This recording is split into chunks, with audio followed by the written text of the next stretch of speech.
खुलुमबाय लोगोफोर, नोंथांमोनखौ बयखौबो गिबियावनो आंनि चेनेलाव बरायग्रोनानै लाबाय। आसा खालामो नोंथांमोना भिडिअखौ जोबजासिम नायलांगोन आरो सोरबाफोर चेनेलाव गोदानै फैदोंब्ला दासिमबो जुदि आंनि चेनेलखौ साबस्क्राइब खालामाखैब्ला अन्नानै चेनेलखौ साबस्क्राइब खालामनानै हो, लोगोसे लाइक आरो शेयार खालामना होदो लोगोफोर। साननै जाबायमोन दे लोगोफोर आं नोंथांमोननो आपडेट लाबोया, दिनै नाथाय जेबो गोदान आपडेट गैथ'वा लोगोफोर।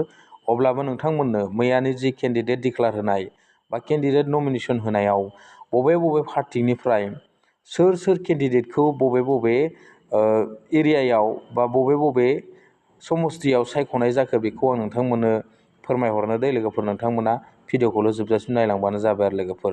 आरो बेनि गेजेराव लोगोफोर नोंथांमोना सोर केन्डिडेटखौ देरहाहोनो आसा दं नोंथांमोना कमेन्ट्सनि गेजेरजों कमेन्टआव फोरमायहरबानो जाबाय आरो लोगोफोर दै।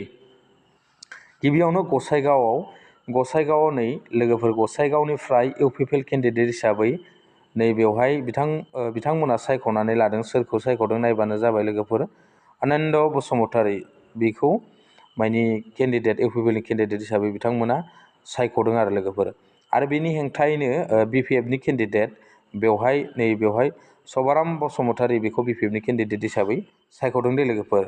आरो बेनि उनाव दतमा समस्थिनिफ्राय श्री राजकुमार नार्जारी बिथांखौ नै बेवहाय सायख'नाय जादों आरो UPPL केन्डिडेट हिसाबै। आरो बिनि हेंथायै गेलेगोन रबिराम नार्जारी, बिथाङा सानैजों मानि फाइट जालायगोन आरो लोगोफोर। बेनि उनाव क'क्राझार समस्ति ST समस्तियाव श्री लरेन इस्लारि आरो बेनि हेंथायै गेलेगोन नैबेवहाय BPF निफ्राय केन्डिडेट हिसाबै सेवालि महिलारि, माने जाय आइजोआ दा BTC नि चिफ हाग्रामा महिलारिनि बिसि बिथांजो सेवालि महिलारिया नैबेवहाय BPF नि केन्डिडेट हिसाबै क'क्राझार ST समस्तियाव गेलेगोन आरो लोगोफोर। दानिया नै लोगोफोर, नोंथांमोना बेखौ गासैखौबो नायनानै लाजोबबानो जाबाय। आं गासैखौबो फरायजोबासै लोगोफोर। नोंथांमोना बेवहाय फारि फारि नायनानै लाबानो जाबाय बबे समस्तिनिफ्राय UPPL सोरबायदि केन्डिडेटखौ होखो आरो बबे समस्तिनिफ्राय BPF बेवहाय केन्डिडेटखौ होनाय जाखो बेखौ नोंथांमोना नायनानै लाबानो जाबाय, जुदि सोरबाफोर मिथियाखैब्ला आरो लोगोफोर। नै बेवहाय लांदां जानानै दंना UPPL नि, बेवहाय माने केन्डिडेटआ नामा लिरजाथ'वाखै दे लोगोफोर। नैबे मानासाव जोंहा फैला जे बरगयारि, जायखौनो जोंस्रां ब्रह्म, नैबेवहाय मानासनिफ्राय बिथाङा UPPL निफ्राय गेलेगोन। आरो बेनि हेंथायै गेलेगोन मानासाव BPF नि केन्डिडेट हिसाबै धानेश्वर बसुमतारी दै लोगोफोर। बेनिफ्राय नैबे बाक्सायावबो नैबेनि लांदां जानानै दंना, बेवहाय राकेश ब्रह्मआ गेलेगोन दै ST समस्ति।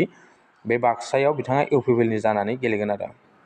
बेनिफ्राय बेनि हेंथायै गेलेगोन मनेस्वर ब्रह्मआ, बेनि हेंथायै BPF नि जानानै बिथाङा केन्डिडेट होदों आरो लोगोफोर।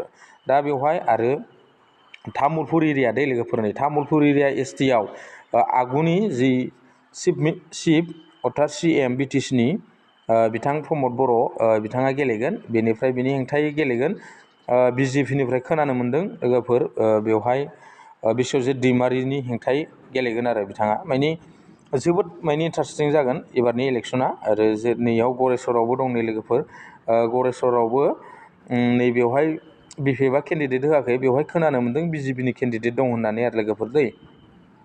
बाखि UPPL बेवहाय केन्डिडेटखौ फोरसावजोब्बाय आरो लोगोफोर, नोंथांमोना नायनानै लाबानो जाबाय। नैबेयाव आरो नै अदालगुरियाव ST हिसाबै दिपेन बर' सारा थारमाने दाख्लैसो एबसुनिफ्राय बिबान एंगारनानै UPPL दोलोआव हाबफैदों दै लोगोफोर। दा बे UPPL दोलोआव हाबनायाव बिथाङा उदालगुरि ST समस्तिनिफ्राय जानानै UPPL नि जानानै बिथाङा गेलेगोन आरो बिथांजों गेलेगोन रिहन दैमारि, आथिखालनि जि डिपुटि चिफ, बिथाङा नैबे दिपेन बर'जों मानि गेलेगोन आरो हेंथायै गेलेगोन। दा बिराद मानि फाइट जागोन लोगोफोर। नोंथांमोना कमेन्ट्सआव खिन्थाहरबानो जाबाय सोरबायदि केन्डिडेटखौ नोंथांमोना सापर्ट खालामनो गोसो आरो सोरबायदि केन्डिडेटखौ नोंथांमोना देरहाहोनो गोसो।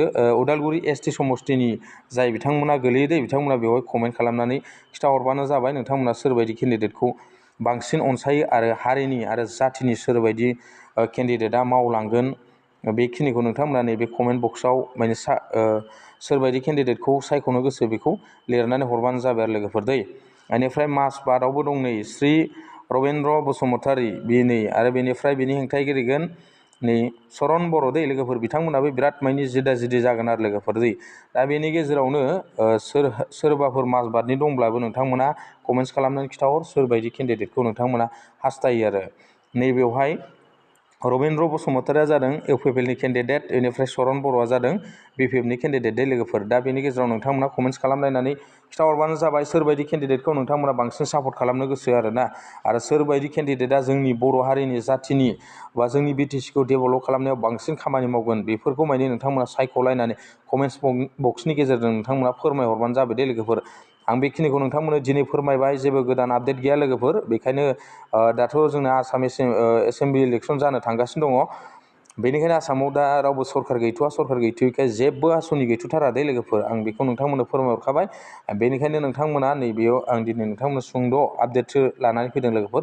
नोंथांमोना कमेन्ट बक्सआव थांनानै बयबो कमेन्ट हरलायबानो जाबाय सोरबायदि केन्डिडेटखौ नोंथांमोना बेवहाय बांसिन सापर्ट खालामनो गोसो दं लोगोफोर। दा दिनैनि आपडेटआ बेखिनियानोसै लोगोफोर। गोजोन्थों, थेंक इउ। नेक्स्ट आपडेटआव लोगो मोनगोन।